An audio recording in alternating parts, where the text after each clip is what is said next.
Handog ng Radyo Pilipinas World Service ang programang Global na Tayo. Pag-uusapan, hihimayin, aalamin ang mga isyung pinag-uusapan ng bayan at dadalhin sa pandaigdigang plataforma. Global na Tayo, talakayang hindi lang pambansa, bagkus pang global community pa. Global na Tayo, dito sa Radyo Pilipinas World Service, ang online digital station ng Pilipino saan man sa mundo. Tara na, Global na Tayo!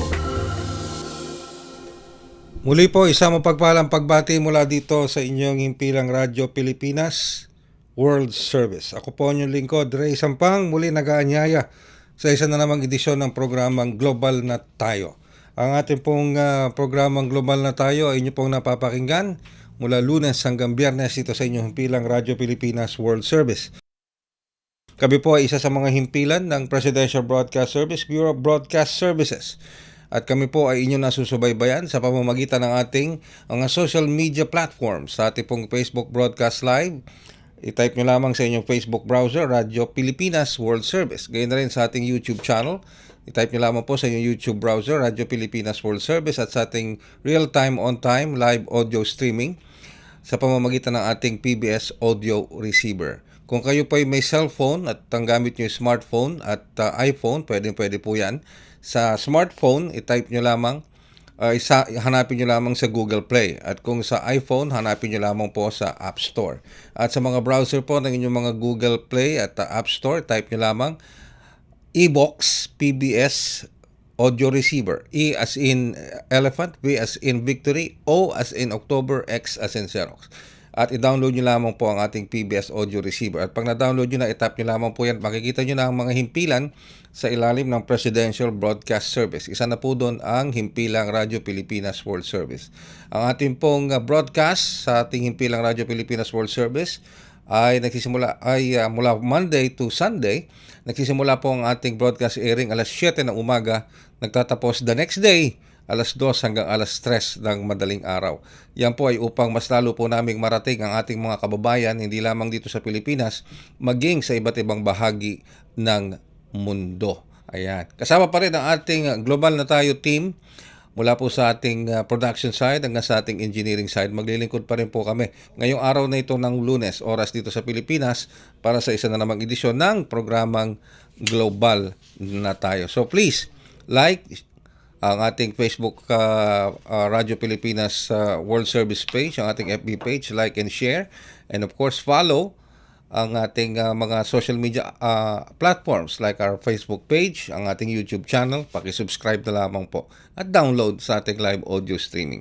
Ngayong araw pong ito ay pagbibigyan pansin naman natin ang naging kalalagayan ng ating mga kababayan, 11 Filipino workers na nagtrabaho dyan sa may bahagi ng bansang Netherlands. Sapagkat ito pong 11 kababayan nating Filipino workers ay nagparating ng kanilang complaint laban sa kanilang employer na isang tinatawag na isang gym company dyan po sa may bahagi na yan ng Amsterdam. At dito nakipag-ugnayan kagyat ang ating Department of Foreign Affairs upang tulungan itong ating mga kababayan na ito sa kanilang nakasadlakang employer diyan po sa nasabing bansa. Hindi ko na po patatagalin. Alamin natin ang estado ngayon nitong 11 kababayan nating Filipino na nagtrabaho diyan po sa isang gym company gym company sa Amsterdam. Alright? So, kapiling na po natin sa ating linya ng komunikasyon walang iba kundi ang spokesperson ng ating Department of Foreign Affairs, walang iba kundi si Angelica Escalona, ang spokesperson ng ating Department of Foreign Affairs. Magandang umaga po, Madam Angelica Escalona, at welcome po sa programang Global na Tayo. Magandang umaga, Ray, at magandang umaga sa ating mga kababayan. Alright, thank you very much, and we're very, very glad and honored to have you dito po sa ating programa sa Global na Tayo. Alright, 11 Filipino workers ang humingi ng saklolo at nagpadala ng complaint dahil sa kinasapitan nilang kalalagayan dito sa isang gym company na kanilang pinasukan dito sa may Amsterdam, if I'm correct. So, kamusta na po ang kalalagayan nitong 11 Filipino workers natin, Ms. Escalona? Ayon sa ating embahada ay nakausap na mismo ni Consul General Jari Osias ang 6 sa kanila nung pumunta sila sa embahada noong August 8. The embassy assured them of full support and assistance. So patuloy po na nakikipag-ugnay ang ating konsulado sa mga otoridad at tututukan nila ang kasong ito. Yung pong atin namang mga kababayan, nasa mabuting kalagayan sila at sa kasalukuyan sila ay nakatira sa isang shelter sa Amsterdam. Alright. Can we consider itong labing isang Filipino workers as a victim of illegal recruitment? Parang hindi nila alam. Pati pala itong gym company na to ay hindi registered sa Department of Migrant Workers, Ms. Escalona? Kumpirmado po sa ating Migrant Workers Office sa Berlin na may jurisdiction sa Filipino workers sa Netherlands na hindi sila accredited itong kumpanyang ito at hindi rin accredited sa Department of Migrant Workers sa Pilipinas. Okay. So, sa ngayon po, itong labing isa, like you said, nasa pangangalaga po na ating embahada. In touch tayo sa kanila but meron po silang nag-aalaga ng mga non-profit na pinuntahan din nila. So, how are they able to relay their condition sa ating embahada o sa DFA? Through this non-profit organization? Ganun po ba yun, Ms. Escalona? Una pong nilapitan nila yung mga non-profits. And then eventually, nung nabalitaan ng ating embahada, the embassy tried to contact yung mga Filipino worker. At ito nga August 8 ay nag-meeting na sila face-to-face, yung 6 sa kanila sa embahada. Matanong ko lang din po, nakikipag-usap ba itong gym company na ito sa ating embahada o sa ating DFA or at least sa DMW to settle this problem with our 11 Filipino workers? Hindi po nakikipag-usap sa atin. Ang case na ito is ongoing. So, we are letting the system there sa Netherlands na mangyari, no? Ang ginagawa po natin ay tutok tayo sa pag-monitor sa kasong ito para masiguro ang proteksyon ng ating mga kababayan at yung complaint nila ay ma-address. Alright. Out of these 11 Filipino workers, lahat po ba ito lalaki o may babae rin tayong kababayan? Wala po tayong impormasyon muna because of privacy regulations. Okay, sige po. So, meron po bang nakahandang assistance sa kanila just in case na ma-repatriate sila pabalik dito sa Pilipinas? Opo naman, ay handa palagi ang ating mga embahada na magbigay ng kaukulang tulong. So, for now, ang pinaka-immediate siguro is welfare assistance. At kasama dito ang temporary accommodation, food, basic supplies at iba pa. Okay. So, pagbalik, can they also be provided? Meron kasi tayo, Ms. Escalona, Madam, na tinatawag na Assistance to Nationals, yung ATN, na available sa ating mga embahada. Qualified po sila para mabigyan nitong ATN? Opo, lahat naman po ng ating mga kababayan na nangangailangan ng tulong sa abroad ay qualified for assistance to nationals. Ano man ang estado or status nila sa host country. Okay, sige. So, wala pa naman tayong specific date or tentative date na kung kailan sila pwedeng ma-repatriate o maibalik dito sa Pilipinas. And besides, are they willing to stay sa Amsterdam to work there, makahanap ng wastong trabaho or gusto na talaga nilang bumalik sa Pilipinas? Wala po tayong impormasyon ganyan but again, wala pa rin po tayong impormasyon kung gaano katagal tong case na ito. Naghihintay din po kami, ongoing ito and we'll see how it goes, ano? Alright, sige po. Okay, pero alam kong sa ngayon medyo nagpe-prepare pa rin on other issues, on other talking points. At least alam na natin na secured na yung ating 11 Filipino workers diyan sa Amsterdam. At least they're in good hands na already. They're safe. Yes, okay. Now, on other issues, I know nagpe-prepare pa lang dito ang DFA, pero itong ating Lao PDR, they are scheduled to arrive, I think, tomorrow. Ano po ba ang mga ma-expect, at least ma-expect natin mga kababayan sa pagdating ng Foreign Minister ng Lao PDR sa bansa? So darating po dito for a visit ang Foreign Minister ng Lao People's Democratic Republic August 12 to 14. Sila po ay makikipag-meet sa ating Secretary of Foreign Affairs, Maria Teresa Lazaro, sa third meeting of the Philippines-Lao PDR Joint Commission for Bilateral Cooperation. So marami pong mga areas yan na tatalakayin for the good of both the people of the Philippines and the Lao PDR. Sa kasalukuyan, meron tayo mga 5,000 Pilipino sa Lao PDR at ang mga fields na pinagtatrabahuhan nila kasama dyan, education, hotel services, engineering, infrastructure development, at mataas ang tingin sa kanila ng mga tao doon. Wow, that's nice to hear. And come to think of it, by next year, 2026, Madam Escalona, tatayong chairperson ng Pilipinas ng ASEAN. So, Tama po yan. kamusta Very po ang excited preparation tayo naman dahil ng ating ASEAN Department of chair. Foreign Affairs for that napaka importanteng role ng Pilipinas na gagampanan by next year as chair ng ASEAN? Okay. Correction lang po, sabi sa akin, yung 5,000 Filipinos, 2,000 Filipinos daw lang po yun. 2,000. Lang Okay, PDR, sige. opo. Alright. Yes, very excited tayo na maging chair ng ASEAN in 2026. Yes, of course.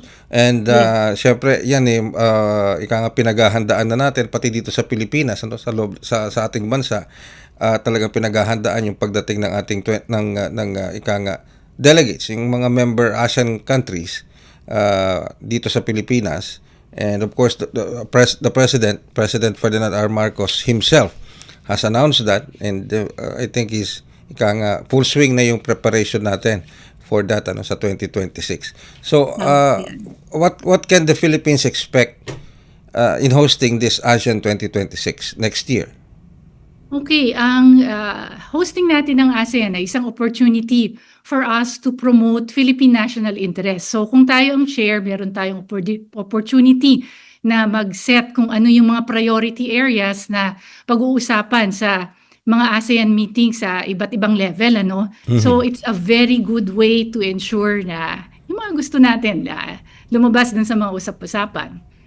Alright. And of course, that will also include, I know ang Department of Foreign Affairs nakatutok din sa mga kaganapan sa West Philippine Sea, and isa sa mga inaasahan na maging talking points diyan is yung pagbuo na ng Code of Conduct, COC, sa West Philippine Sea. And I know ang Department of Foreign Affairs is also actively coordinating with concerned countries na may mga overlapping issues sa West Philippines, including China. Alright. Yes, So, very important po yung peace and security in the region. So sa ASEAN po, 3 major areas yan. We have the political and security cooperation, economic cooperation, tsaka cooperation on socio-cultural matters. So marami pong mga areas yan.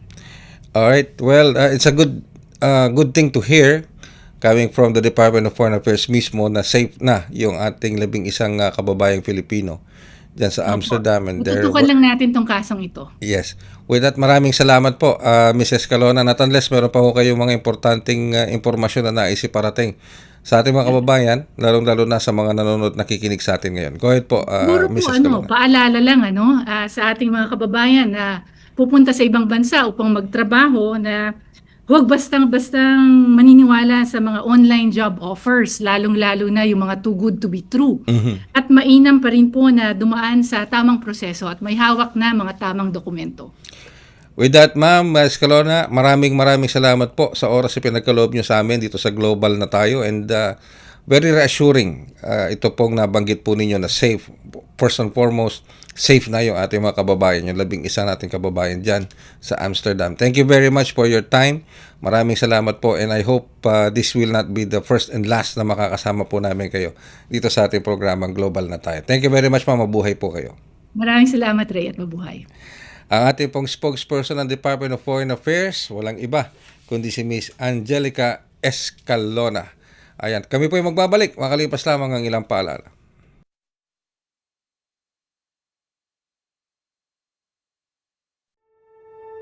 Akala ko dati, sobrang mahal ng tablets. Pero dahil sa ASEAN, halos zero na ang buwis sa tech imports. Kaya mas affordable na sa mga tulad kong estudyante.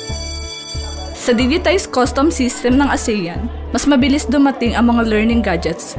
Mas konti ang delay, mas marami ang matututunan. Mas madali na mag-source ng parts at accessories ngayon. Dahil sa trade agreements ng ASEAN, mas mabilis ang cross-border shipping at mas mura ang gastos. Dahil sa mas malawak na internet sa ASEAN, kahit sa probinsya nakakabili na kami ng tech online. At maraming ASEAN-made products na good quality. Abot kaya pa. ASEAN supports local innovation.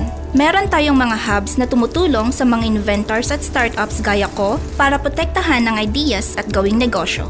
Hindi ako techie pero ngayon marunong na ako magbayad at tumanggap ng QR gamit ang phone. Dahil sa ASEAN, mas accessible ang technology kahit sa maliliit na negosyo. Dahil sa digital trade provisions ng ASEAN, mas maraming tech brands online. Nakaka-order ako ng gadgets at accessories na dati ay imported lang. Ngayon, mas mura at legal. Dahil sa ASEAN, mas abot kaya ang tech, mas mabilis ang access, at mas maraming oportunidad para sa lahat. Innovation across borders para sa bawat Pilipino. Paano nga ba mag-register para magkaroon ng schedule sa Bagong Pilipinas Presidential Action Center?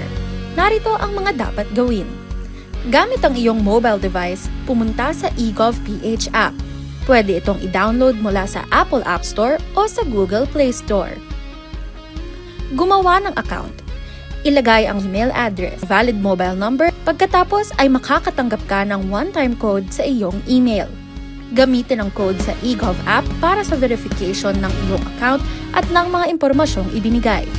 Congratulations! Meron ka ng eGovPH app account. Pwede mo na ma-access ang iba't ibang serbisyo ng gobyerno kabilang ang mga serbisyo sa Bagong Pilipinas Presidential Action Center.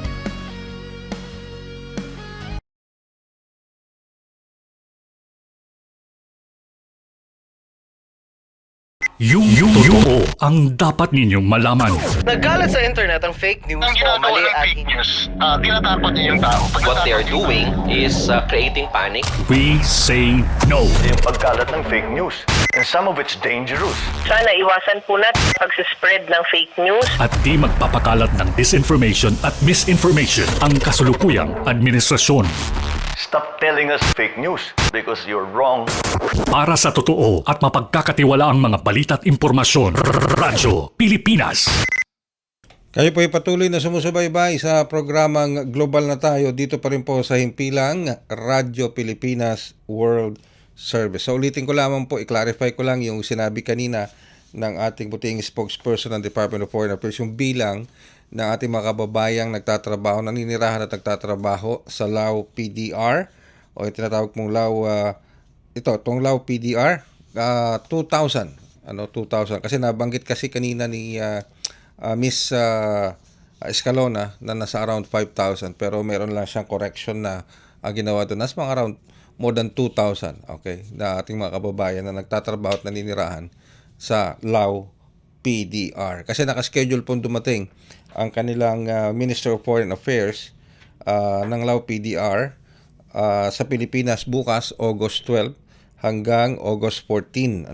Sa invitation na rin po yan ni Foreign Affairs Secretary Maria Teresa Lazaro. Ayan. Yun to pong Foreign Minister ng Lao PDR, ang siyang magiging kauna-unahang Minister ng Lao PDR na miyembro ng Association of Southeast Asian Nation na magkikitain at makikipagdaupang palad kay DFA or Department of Foreign Affairs Secretary Lazaro. Si Secretary Lazaro po ng DFA nag-assume lang ng kanyang posisyon as DFA Secretary noong pong July 1. At yung pagbisita rito ng Foreign Minister ng Lao PDR ay nagko-coincide sa ika-70 anibersaryo ng diplomatic relations sa pagitan ng Pilipinas at ng Lao PDR. Na-establish po kasi ang ating diplomatic relations with Lao PDR noong pong January 14, 1955. Alright, sa iba pang kaganapan, meron pong activity ang ating Pangulong Marcos Jr., Ferdinand R. Marcos Jr. today, mga around 10 o'clock dito sa ating makapasok dito sa ating programa sa Global na Tayo. And of course, ang activity po niyan ay yung pong tinatawag na pag-i-inspection niya sa pag-i-install ng tinatawag na mga culvert pipes along Sumulong Highway. Diyan po yan sa may bahagi ng ano pa yan, kung ako nagkakamali, Antipolo na yan Sumulong Highway, ano po. So, yan po isa lamang sa mga magiging activity ng Pangulo. Kaninang umaga, around 9 ng umaga dito sa Pilipinas, nagsagawa rin naman siya ng kanyang press conference, diyan po sa Malacanang, kung saan ipinakita ng Pangulo yung mga paunang datos, paunang investigasyon nila, paunang pag-aaral dito po sa mga flood control projects na pinondohan ng gobyerno ng bilyon-bilyong piso all over the country. At dito sa naging presentation ng Pangulo sa Malacanang sa isang press conference, dito pa lang may nakikita na po siya at ang mga kasama niya na nag-assess, kasama ang Department of Public Works and Highways, kasama ang Department of Budget and Management, at iba't ibang mga ahensya ng gobyerno, na nakita nila na may discrepancy sa allocation of budget sa iba't ibang mga region, pero particular dito sa mga flood-prone regions, pero batay sa datos, batay sa funding, medyo kulang. Yan. Pero ang pinaka-gist po isa sa mga naitanong sa Pangulong Marcos Jr.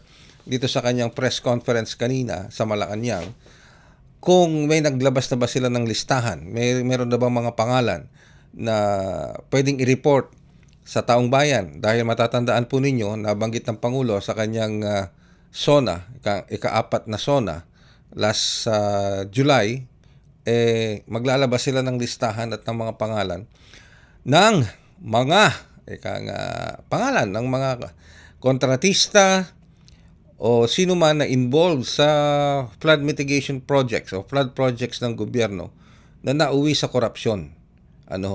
Dahil sabi nga ng Pangulo, merong hindi natapos, merong ghost projects. So maraming umaantabay dito sa listahan na ito na mailabas ng Pangulo. Pero doon sa kanyang press conference kung saan anticipating na maglalabas ng pangalan, pero sinabi ng Pangulo, nilinaw ng Pangulo na hindi nila basta-basta pwedeng madaliin ang kanilang pag-aaral, ang pag-review dito sa mga flood projects na ito at doon sa mga taong concerned. Pag sinabi nating taong concerned, hindi lamang po mga pribadong kontratista, kasama na pati mga public officials, government officials, maging mga mambabatas na pinaghihinalaan pa lang naman na nakikisawsaw. Let me use the word, yung term na yon, sa pondo, dahil alam niyo naman dito sa nagiging issue kasi dito sa mga flood control projects na ito yung corruption na nauuwi, yung pera, pondo na uuwi sa korupsyon, na mayroong parking fee, mayroong ang patawag na parking fee ngayon. May parking fee, may pass-through fee, at kung ano-anong fee na napupunta, nababawas doon sa pinaka-pondo. For example, 100 million pesos ang pondo, dahil sa kung ano-anong mga fee, parking fee, pass-through fee, acceptance, ewan ko kung ano pang mga fee, yung 100 million, bawas mo lahat yon, nagiging 40 million na lang. Di ba? So, maswerte ka na kung umabot pa ng 50 million. So, ibig sabihin, malaki ang nababawas sa pondo. Ano nagiging resulta kapag nababawasan ang yung talagang original na fund para doon sa infrastructure project? Anong gagawin ng kontratista? Ay di babawasan niya yung kalidad ng trabaho. Di ba? Kung halimbawa ang mga rebar mo 6 inches ang rebar mo, magiging na lang yung bilog, yung rebar, yung kapal, gagawin mo na lang 4 para makatipid. O kaya yung pagbaon mo sa mga poste, imbes na 6 meters para matibay na matibay, 3 meters na lang. So mga ganun po na ang nagsasuffer yung kalidad ng proyekto. Pero nilinaw po ng Pangulo na hindi pa ilalabas ang mga pangalan na maaring like I said, maaring maging sangkot sa korupsyon na ito. ranging from the private sector hanggang sa mga government officials, hanggang sa mga lawmakers. Dahil pinag-aaralan po nilang mabuti ito dahil sa maraming mga factors. Ang sa Pangulo lang, para sa Pangulo, nag-iingat para hindi ito magamit sa politika. Para hindi ito maging dahilan upang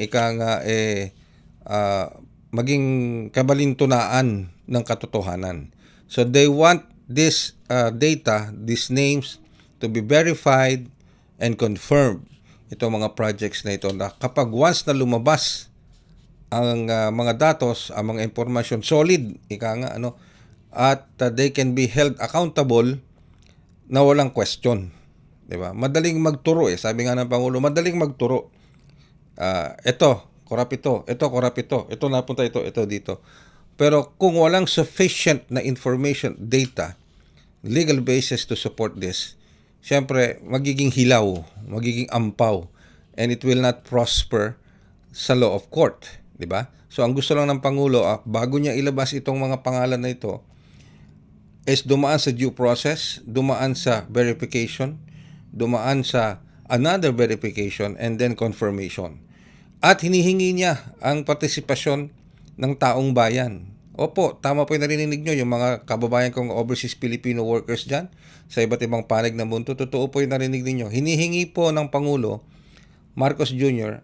ang contribution at participation ng taong bayan.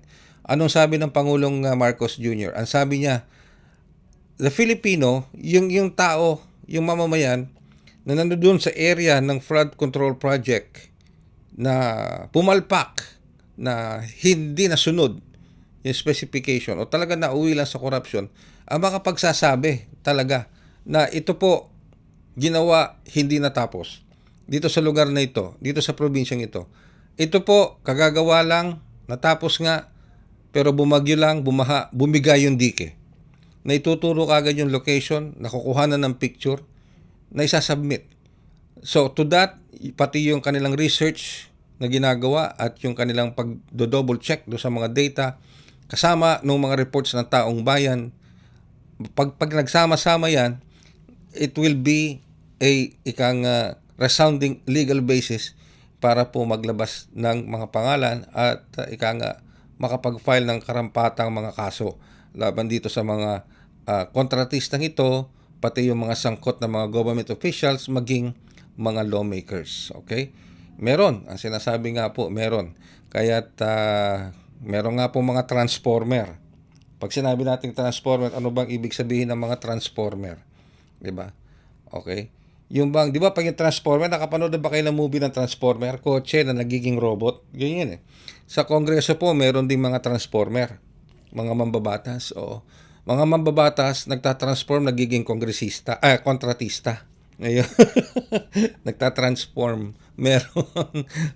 Okay, sige. Lalo na yung mga yung mga subdivision, yung mga developer na mga subdivision, pabahay, mga pribado, na nagtatayo ng mga subdivision, mga condominium, sa daanan ng mga ilog ng tubig, sa ibabaw ng ilog at tubig. Meron po. Meron. Nagagawa nila ng paraan. Hindi ko alam paano.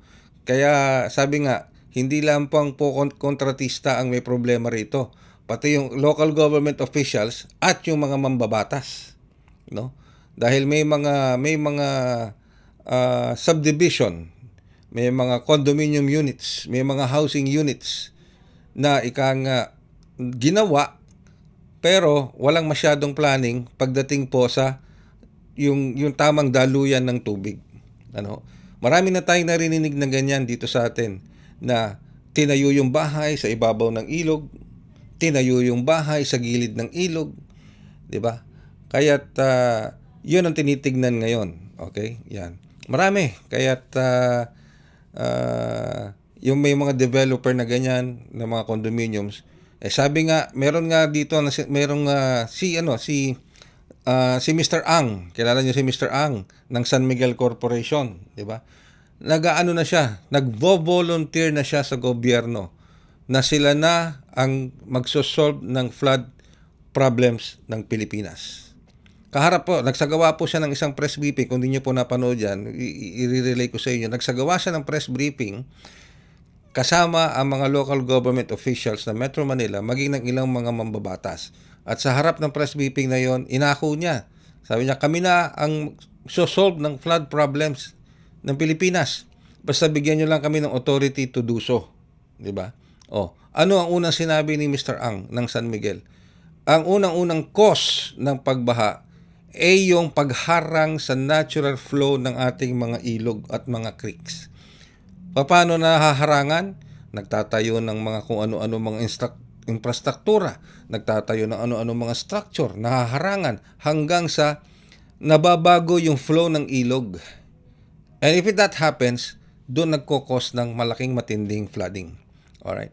So, yun ang hinihintay ni Mr. Ang, na mabigyan siya ng authority ng pamahalaan ng gobyerno para ma-solve itong flooding problem sa Pilipinas, particular sa Metro Manila. At sa naging press con kanina ni Pangulong Ferdinand Marcos Jr. sa Malacanang, open siya dito sa gesture na ito ng San Miguel sa panguna ni Mr. Ang.